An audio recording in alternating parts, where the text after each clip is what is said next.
So Kurt Angle is no longer the GM, and you look back on his job performance, and I thought it, it was sort of the tale of two worlds here. On the one hand, I thought it was just the perfect role for him because it kept him involved in the show and the product, but it didn't require him to kill himself in the ring.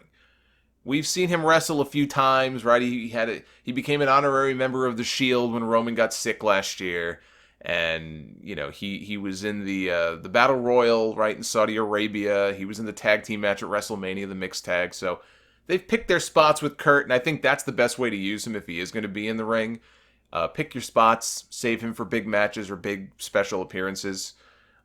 But on the other hand, he comes out and, he does tend to trip over his own words and sometimes, and I think it's sort of in a way where you almost, you laugh at it, but it's like, well, that's just Kurt being Kurt. You know what I mean? Like, he's been good. I think he's been good in the role, and it's been refreshing to have a babyface general manager for a change, because we've had way more heels than babyfaces in that role. So, on the whole, I think it's been a net positive having him as the GM, even though he hasn't exactly been their best GM figure. Sometimes I watch him in these backstage segments, and it's just cringe-inducing. His acting in these segments is not exactly up to par. Although I won't put all the blame on him for that. Some of it, yes, but some of it also is just the freaking awful dialogue that they give him. He he does the best with it that he can, I guess. But the rumor as to why he was taken off TV is very interesting. The rumor is that he was taken off television here, not because he's hurt or because he's literally going on a family vacation with his kids or something. He is training for an in-ring comeback. And again, we'll see if it gets reported elsewhere. That's sort of the story floating around. But that's the story, is that he is going to be training for more of a full-time in-ring comeback, whether it's actually full-time or just he's going to be wrestling a lot more going forward when he comes back than he was before. And that worries me because obviously you worry about the guy's health. He's got a history of neck problems, knee issues. I think his knees, if anything, are probably more of the issue now than his neck. But I watch Kurt at the Greatest Royal Rumble, and I watched Kurt in that match with the Shield, and I think people who still expect to see the Kurt Angle of old have been very disappointed. I expected nothing from him because you hear these stories about Kurt, you would think the guy's about to fall apart. I thought he held, he accounted for himself pretty well in that TLC six-man last year and in the WrestleMania match, right? I thought he did fine. Like I said, when you pick your spots with him, he's fine, but he's obviously a lot older. He's a lot slower. He's got knee issues. Even just watching him try to stand up straight, his posture, it's almost painful to watch this guy. But I hear full-time return, and I immediately get scared to death for this guy. I think Kurt Angle coming back full-time would be a terrible idea. Absolutely horrendous idea. Him training for a comeback to do a few matches per year, though, that's fine.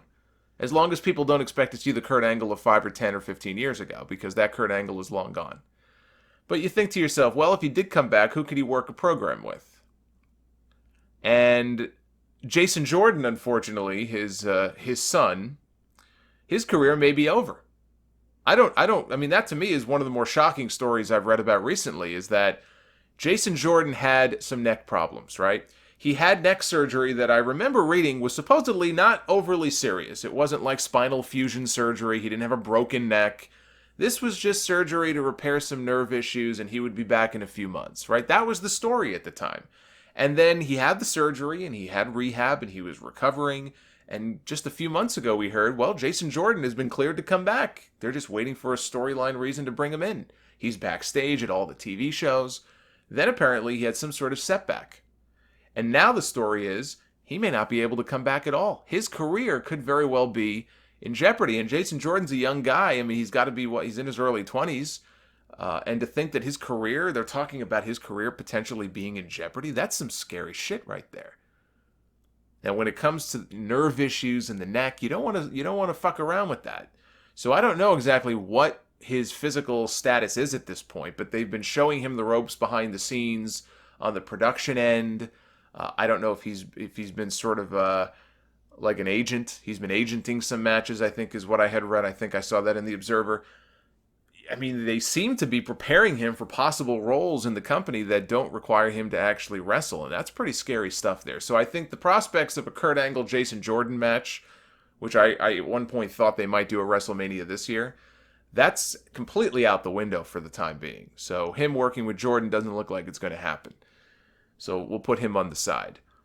As much as this match doesn't excite me, it would make sense storyline-wise if Kurt comes back eventually and has a match or a program with Baron Corbin, because Corbin was his sidekick and everything, Kurt did. Corbin had a second guess, and he would run to Stephanie McMahon and rat him out like a little bitch.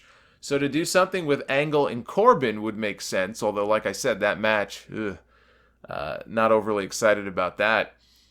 Kevin Owens, I think, would be a fine person to work with Kurt Angle. I think that they could probably put something together that's fairly entertaining, and Kevin's had his issues in the past with Kurt.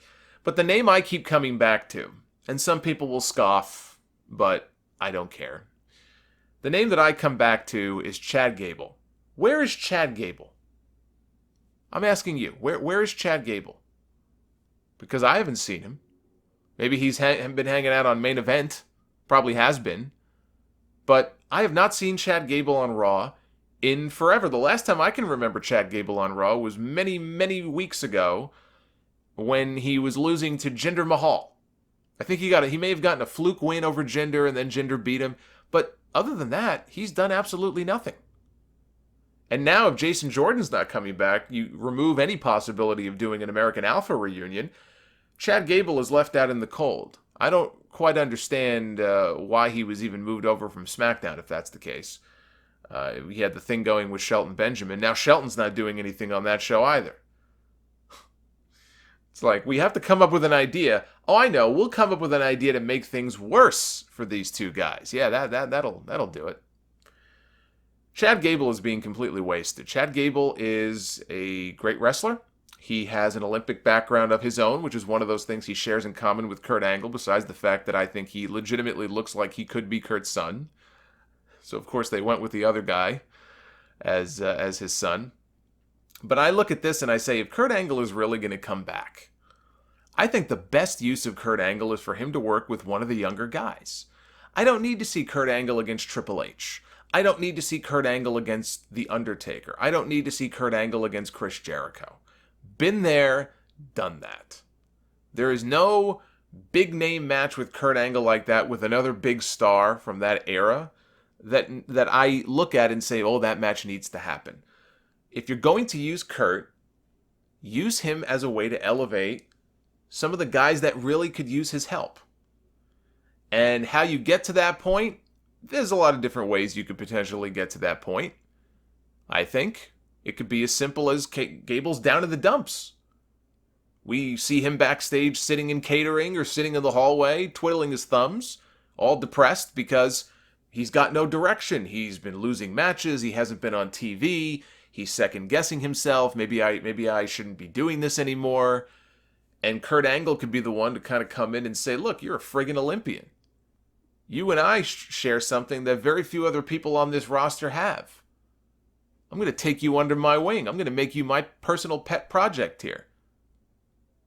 And you just sort of go from there. And Kurt could take him under his wing and can mentor him and can sort of, almost like an injured bird, nurse him back to health.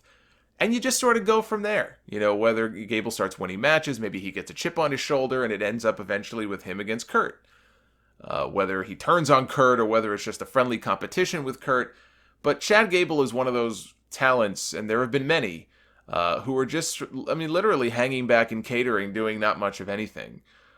Just waiting around for an opportunity. Or maybe in some cases they're just waiting to get cut. I don't know what goes through some of their minds. It's got to be incredibly frustrating for them.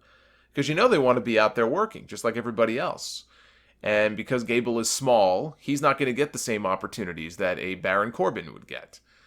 And I saw in this guy charisma, real-life charisma in NXT. So I don't want to hear, well, the guy's got no personality, he's got no charisma, he can't talk. Bullshit. Go back and watch some of those segments that he was doing in NXT. I used to say that he reminded me of Kurt Angle, not just because they both were Olympians, but when Kurt came into the company, what did we get at the beginning there? We got goofy Kurt Angle. Kurt Angle was a serious Olympian.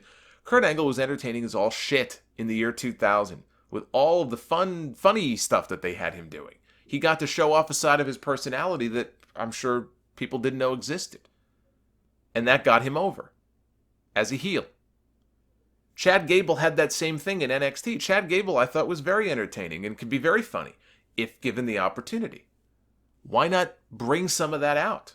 Why not use Kurt to help get this guy over to the level that Kurt himself was able to get to? I don't know that Chad Gable can be a world champion like Kurt Angle was working for Vince McMahon. He doesn't have to be. All you need to do is just tap into the talent that the guy has and do something with him. Try to make some money off this guy. To do nothing with him, to me, just doesn't make any sense. I don't want him to end up as one of these NXT stories, called up to the main roster, didn't do anything with him, creative had nothing for him, too small, too this, too that. Oh, he sneezed in front of Vince McMahon, that's the end of him. I would use Kurt Angle to help elevate Chad Gable. That's what I would do.